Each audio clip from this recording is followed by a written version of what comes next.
প্রিয় বাংলাদেশবাসী, আমরা আমরা আমরা সরি আমরা পারছি না, তবে এর মানে এই না যে আমরা হাল ছেড়ে দেব। এবং আমার বরাদ্দ বন্ধ করে দেওয়া, আমার এলাকার পুলিশকে আপনারা ফোন দিয়ে বলে দিবেন আমাকে যেন হেল্প না করে, কোনো সমস্যা নেই। আপনি ধরেন এটা যদি মনে করেন আপনার এই ক্ষমতাটা স্থায়ী, এটা সবসময় থেকে যাবে, এটা এটা মানে মানে এটা কোনোভাবেই সম্ভব না। মানে আপনারা আমাকে অসহযোগিতা করেন, ওয়েলকাম। দেবিদ্বারবাসী জানে, দেবিদ্বারবাসী এমনি 17 বছর ধরে বঞ্চিত ছিল, হয়তো আর কিছুদিন থাকবে। আপনারা আমার হয়তো উন্নয়ন কার্যক্রম আটকাই দিবেন, আমার বিভিন্ন কাজ আটকাই দিবেন, পুলিশ হয়তো আমাকে অসহযোগিতা করবে, অ্যাডমিনিস্ট্রেশন আমাকে হয়তো অসহযোগিতা করবে, কিন্তু সত্য বলা থেকে আমাকে বিরত রাখতে পারবে না। সংসদে চেয়ার তো কী হয়েছে, মানে কী হয়েছে ভাই? একটা লাইফে একটা জীবন, মানে দুইটা ডাল ভাত খাই বেঁচে থাকলেই তো হয়েছে, এর বেশি তো কোনো কিছু দরকার নাই। মানে মাইরা ফেলবেন, ফাইন, মাইরা ফেললে একটা একটা মহৎ কোনো কিছুর জন্য মৃত্যু, একটা স্বাভাবিক একটা বিছানায় পড়ে মৃত্যু, দুইটা তো সেম না। একটা মহৎ কিছুর জন্য মৃত্যু, আমি নিজেই তো আত্মতুষ্টিতে থাকবো যে না, এটা মহৎ কিছুর জন্য মারা গিয়েছে বা মেরে ফেলা হয়েছে। So what? পরিবার, ব্যক্তিগত স্বার্থ, ব্যক্তিগত চাহিদা সব কিছুর ঊর্ধ্বে উঠে এই বাংলাদেশের দলের ঊর্ধ্বে উঠে বাংলাদেশের স্বার্থ আমাদের প্রয়োজন আছে। বিএনপির আপনারা যারা আছেন, সরকারের আপনারা যারা আছেন, শুধু তো সরকারের বিএনপি নাই, সরকারের গণ অধিকার পরিষদ আছে, সরকারের রাষ্ট্র সংস্কার আছে, আন্দোলনের সাকিব ভাই আছেন। আপনারা যে চুপ করে থাকেন, এগুলো বাংলাদেশকে খুব দুঃখ দেয়, বাংলাদেশের মানুষকে খুব দুঃখ দেয়। যারা জুলাই রাস্তায় নেমে আসছিল, এই জুলাই যারা রাস্তায় নেমে আসছিল, তারা আমাদেরকে এমপি বানানোর জন্য রাস্তায় নেমে আসে নাই, তারা রাষ্ট্র সংস্কারের জন্য আসছিল। দুঃখজনক বিষয়, আপনারা কার প্ররোচনায়, কার কথায় বা কিভাবে আপনারা একটা ব্যাকওয়ার্ড মুভ নিয়েছেন, সেটা আমাদেরকে অনেক বেশি আমাদেরকে কষ্ট দেয়। প্রিয় বাংলাদেশবাসী, আমরা আমাদেরকে এই বিষয়গুলোকে আপনারা আমলে নেবেন। আমাদের যে প্রয়োজন, রাষ্ট্রের কাঠামোগত যে পরিবর্তনগুলো, আমাদের রাষ্ট্রের কাঠামোগত পরিবর্তনগুলোকে আমাদের অবশ্যই নিয়ে আসতে হবে। মানে নো ম্যাটার হোয়াট, কে বাধা দিচ্ছে, কিভাবে বাধা দিচ্ছে, আমাদেরকে রাষ্ট্র কাঠামোর পরিবর্তন না হওয়া পর্যন্ত আমাদের এই লড়াই চালাই যেতে হবে। কিন্তু অত্যন্ত দুঃখজনক বিষয়, দেখেন, মানে এটা আমাদের জন্য খুবই দুঃখজনক। আন্দোলনের সময় দেখা যায় নিম্নবর্ণের মানুষগুলা, নিম্নবর্গের রাজনৈতিক কর্মীরা রাস্তায় এসে জীবন দেয়, ব্যবসায়ীরা তখন এসে টাকা পয়সা দেয়। আন্দোলনের পরে দেখা যায় রাজনীতিবিদরা আবার ব্যবসায়ীদের সাথে হাত মিলায়, রাজনীতিবিদরা তাদের পদ পদবি পায়, যেমন আমরা পেয়েছি। আমি নিজেকে সেখান থেকে আলাদা করছি না, কিন্তু দিন শেষে জনগণ কিছুই পায় না। মানে আমরা জনগণের জন্য আসলে কী করতেছি? সবগুলা করতেছি দলের জন্য, সবগুলা করতেছি ব্যক্তির জন্য, সবগুলা করতেছি নিজের জন্য। মানে এই পিপলটা কোথায়? পিপল তো আমাদের মধ্যে নাই, মানে আমাদের মধ্যে তো পিপল নাই। মানে আমরা জনগণের জন্য তো কিছু করতেছি না। যারা কোনো কিছু না পাওয়ার জন্য রাস্তায় নেমে আসছিল, যেই ছেলেটা, আপনাদের মনে আছে জুলাইতে একটা ছেলে মাথার মধ্যে একটা কড়াই বেঁধে, পিছনে এইচএসসির এডমিট কার্ডটা বেঁধে রাস্তায় নেমে আসছিল, এই পোলাপেনগুলো কেন আসছিল রাস্তায় বলেন তো? যে মেয়েটা একটা আপনার ক্রিকেট ব্যাট কাঁধ ভেঙে স্কুল ব্যাগে নিয়ে যাচ্ছিল, তার ভাইকে মেরে ফেলতেছে বলে, বা রাষ্ট্র কাঠামোর এই যে নষ্ট হয়ে গেছে বলে, ওই মেয়েগুলো কি পাইছে? তাদের কাছে আসলে আমরা কি জবাব দিব? যে মায়েরা রাস্তার মধ্যে নেমে আসছিল, তাদের কাছে আসলে আমরা কি জবাব দিব? আমি খুব দুঃখ পাই, এই যে সংসদে ইলিয়াস আলীর ওয়াইফ বসে আছে, যে সংসদে হুম্মাম কাদের বসে আছে, যে সংসদে আরমান বসে আছে, সেই সংসদে আপনার গুম অধ্যাদেশ বাতিল করে দেয়, সেই সংসদে মানবাধিকার কমিশন বাতিল করে দেয়, আমরা কিচ্ছু করতে পারলাম না। যেই সংসদে প্রত্যেকটা মানুষ সাফারার, সেই সংসদে আজকে এই সাফারারগুলাই অনেকটা অপ্রেশরের ভূমিকায় অবতীর্ণ হতে যাচ্ছে। আমি বিশ্বাস করতে চাই না এটা। তো দিন শেষে আসলে জনগণ কিছুই পায় নাই, জনগণ সবসময় টুল হিসাবে ব্যবহার করা হয়, তাদেরকে কাজে লাগাইয়া যারা ক্ষমতায় থাকে তাদের ক্ষমতাকে ইলাস্ট্রেট করতে চায়। তো প্রিয় বাংলাদেশবাসী, আমরা আমরা আমরা সরি আমরা পারছি না, তবে এর মানে এই না যে আমরা হাল ছেড়ে দেব। আমরা আমাদের শেষটা দিয়ে, আমরা আমাদের জায়গা থেকে আমাদের চূড়ান্ত ত্যাগ যদি করতে হয়, সেই ত্যাগের বিনিময় হইল আমাদের এই স্ট্রাকচারাল রিফরমেশনগুলোতে আমরা কোনোভাবেই কম্প্রোমাইজ করব না। আপনারা একবার ভাবেন তো, আপনারা এখন যারা আমাকে দেখছেন, এই পাশে যারা কেউ আমাকে দেখছেন, কেউ আমাকে শুনছেন, কেউ আমাকে গালাগালি করছেন, আপনারা যারা গালাগালি করছেন তারা সহ আপনাদের সবাইকে একটা প্রশ্ন।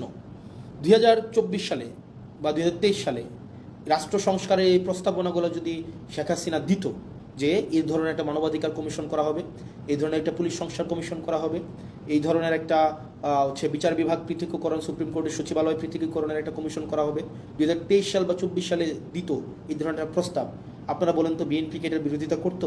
বিএনপি এটার বিরোধিতা করতো না। বিএনপিগুলোকে লুফে নিত। এই রাষ্ট্র কাঠামোর এই প্রস্তাবটাকে বিএনপি লুফে নিত, তার মানে বিরোধী দলে থাকতে মানবাধিকার আরাম, সরকারি দলে আসলে সেটা হয়ে যায় হারাম। বিরোধী দলে থাকলে পুলিশের স্বাধীনতা চাওয়া আরাম, সরকারি দলে আসলে পুলিশের সুরক্ষা এবং স্বাধীনতা চাওয়া হয়ে যায় হারাম। বিরোধী দলে থাকলে বিচার বিভাগের স্বাধীনতায় রাস্তা গরম করতে দেখা যায়, কিন্তু সরকার গঠন করার পরে আর এই হচ্ছে আপনার বিচার বিভাগের স্বাধীনতা তখন হয়ে যায় হারাম।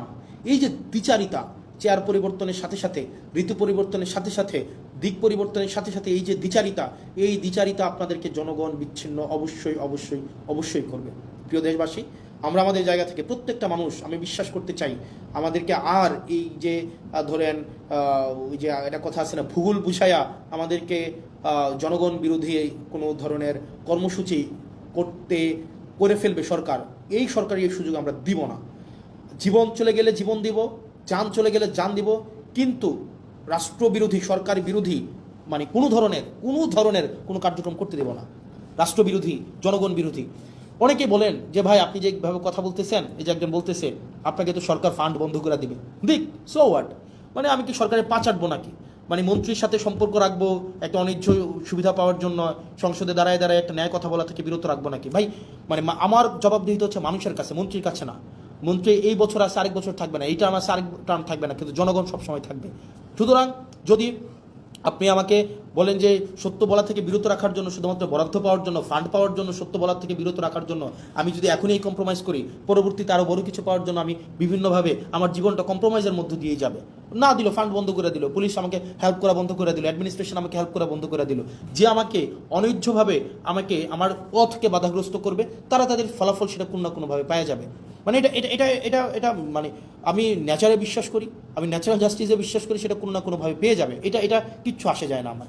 আপনি এই কারণে এই যে মন্ত্রীর সাথে কুসুম কুসুম সম্পর্ক রাখতে হবে, কুসুম কুসুম বিরোধিতা করতে হবে, যদি আমার ফান্ড বন্ধ করে দেয়, দিলে দিক, আমার কিচ্ছু আসে যায় না, কিচ্ছু আসে যায় না। কিন্তু যেটা সত্য, সত্যটাই আমাকে বলতে হবে, যেটা মিথ্যা, মিথ্যাটা আমাকে প্রকাশ করতে হবে।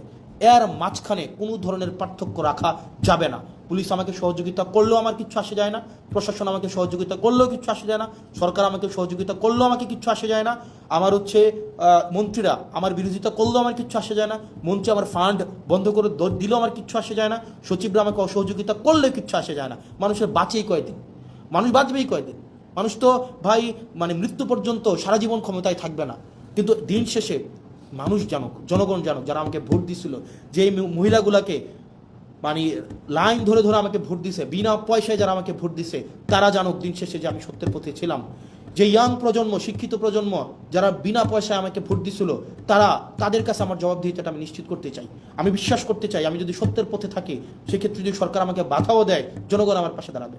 আমাকে বিনা পয়সায় ভোট দিয়ে জিতাইছিল, আবার আমাকে প্রয়োজনে বিনা পয়সায় ভোট দেওয়া জিতাবে, কিন্তু আমি কম্প্রোমাইজ করতে পারবো না, না না, কোনোভাবেই না, কোনোভাবেই না। আমি মিডিয়াকে দেখেছি দালালি করতে, মিডিয়ার যে দালালি, মানে এটা পৃথিবীতে যদি কোনো উদাহরণ হয়ে থাকে মিডিয়ার দালালি, এটা বাংলাদেশেও 4 নাম্বার হবে মিডিয়ার দালালি। মিডিয়া, মিলিটারি, ব্যুরোক্রেসি সবাই এখন আবার হচ্ছে মানে জি হুজুর আবার কালচারে চলে গিয়েছে। এই জি হুজুর কালচারে এনসিপি যাবে না, জি হুজুর কালচারে এনসিপি রাজনীতিবিদরা যাবে না, কোনোভাবেই যাবে না, কোনোভাবেই না। আপনি আমার চেহারা নিয়ে কথা বলেন, আপনি আমাকে চেহারা নিয়ে আমাকে ট্রোল করেন, আপনি আমাকে কালো বলেন, হোয়াট এভার, এগুলো আমার কিচ্ছু আসে যায় না। মানে এটা দিয়ে আপনি আমাকে থামাইতে পারবেন? কোনোভাবেই না, নেভার, কোনো ওয়েতেই না ভাই। যেটা সত্য, এই সত্য যত মানে ইভেন আমার জীবনের যদি কষ্ট হয়, আমার জীবনের যদি স্যাক্রিফাইস হয়, সেটা থেকে আপনি আমাকে বিরত রাখতে পারবেন না, যতদিন না পর্যন্ত এই স্ট্রাকচারাল রিফরমেশনগুলো তৈরি হবে, মানে আপনার স্ট্রাকচারাল রিফরমেশনগুলো বাস্তবায়ন না হয়, ততক্ষণ পর্যন্ত আমাদের এই লড়াই চলবে, আমাদের লড়াই চলবে। আপনি সংসদে আমাদেরকে লবিতে এসে বলবেন বয়স কত, মাত্র এতদিন, আর অপেক্ষা করো, দরকার আছে শত্রু বাড়াইয়া।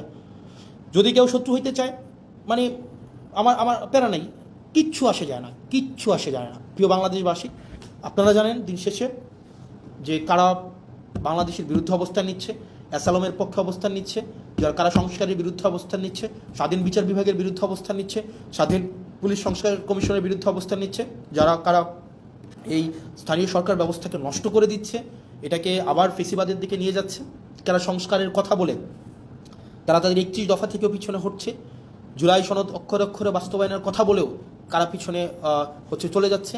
এই জিনিসগুলো শিক্ষিত প্রজন্ম, আপনারা নিশ্চয়ই আপনাদের বিবেচনা সুবোধ আছে এবং সেই বিষয়ে আপনারাই হচ্ছেন সিদ্ধান্ত নেবেন। আপনারা ভালো থাকবেন, সুস্থ থাকবেন। যারা গালাগালি দিচ্ছেন তাদের গালাগালিকে আমি স্বাগত জানাই, সেটা কখনোই প্রতিবাদ করি নাই, সেটা অব্যাহত রাখেন, সেটা নিয়ে কিচ্ছু আসে যায় না। কিন্তু একই সাথে সাথে এটাও আপনারা তো এমনিই নিষিদ্ধ আছেন এখন। আপনাদের আপনাদের দেখবেন নেতারা হচ্ছে বিদেশে বিলাসবহুল জীবনযাপন করে আওয়ামী লীগের। আপনারা যারা রাস্তায় এসে 30 সেকেন্ডের একটা স্লোগান দিয়ে দৌড় মারেন হচ্ছে আপনার আলোক গতিতে, আপনাদের নেতারা হচ্ছে বিদেশে বসে বসে জন্মদিন পালন করে, বড় হচ্ছে গাড়িতে ঘোরাঘুরি করে, বিভিন্ন বড় বড় শপিং মলে হচ্ছে শপিং করে। তো নেতার পা আপনারা যারা চাটেন, আপনার নেতার পা চাটার আগে একবার ভাইবেন আপনারা কাদের পা চাটতেছেন। আবার যখন যদি আপনার হচ্ছে এই পা চাইটা কোনো লাভ নাই রে ভাই, এই পা চাইটা লাভ আছে? আপনি দেশে হচ্ছে পুলিশের দৌড় খাবেন, আপনাকে জনগণ পিটাবে, আপনাকে রাজনৈতিক দলগুলো আপনাকে দৌড়ের উপরে রাখবে, আর আপনার নেতারা বিদেশে আরাম আয়েশের জীবন কাটাবে। আপনি হচ্ছেন এদিকে হচ্ছে বুড়িগঙ্গার তীরে হচ্ছে জীবনযাপন করবেন, 200 টাকা ভাড়া বাসায় থাকবেন অন্ধকার গরমের মধ্যে, আর আপনার নেতা ট্যাম্পসের মধ্যে অথবা দুবাইয়ের হচ্ছে নদীর মধ্যে ইয়ট নিয়ে ঘুরে ঘুরে বেড়াবে এবং সেখানে হচ্ছে উনি জন্মদিন পালন করবে। তো এই বিষয়গুলো একটু মাথায় রাখেন যে কার পিছনে যাচ্ছেন এবং হচ্ছে কাদের জন্য রাজনীতি করছেন। আর আপনারা যারা অনেকে আছে নেতার পা চাটে, নেতার পিছনে পিছনে নেতার পা চেটে জীবনটাকে ধ্বংস করে দিচ্ছেন। এখন নেতার পা চাটতেছেন, কিছুদিন পরে নেতার ছেলের পা চাটতে হবে। এখন পা চাটতেছেন নেতার পা চেটে কোনো লাভ হয় নাই, এরপরে চাটবে নেতার ছেলে সবসময় নেতাই হবে। আর দিন শেষে আপনারা যারা চাটার উপরে থাকেন, চাটাচাটি যাদের হচ্ছে কর্ম, চাটাচাটি যাদের হচ্ছে জীবিকা, চাটাচাটি ছাড়া যাদের মনস্তত্ত্বের মধ্যে স্বাধীনতা নাই, যারা মানসিকভাবে স্বাধীন না, যারা মানসিকভাবে হচ্ছে চাটামিকে যারা জীবিকা হিসেবে নিয়েছেন, দিন শেষে আপনাদের চাটতেই হবে। এখন কিছু আগে চেটেছেন নেতার বাবাকে, এখন চাটতেছেন নেতাকে, কিছুদিন পরে চাটবেন নেতার ছেলেকে। এটাই হচ্ছে আপনাদের নিয়তি। যদি এটা না করতে চান, স্বনির্ভর হতে চান, সত্যকে সত্য বলতে চান, মিথ্যাকে প্রকাশ করতে চান, তাহলে এইসব চাটাচাটি বাদ দেন।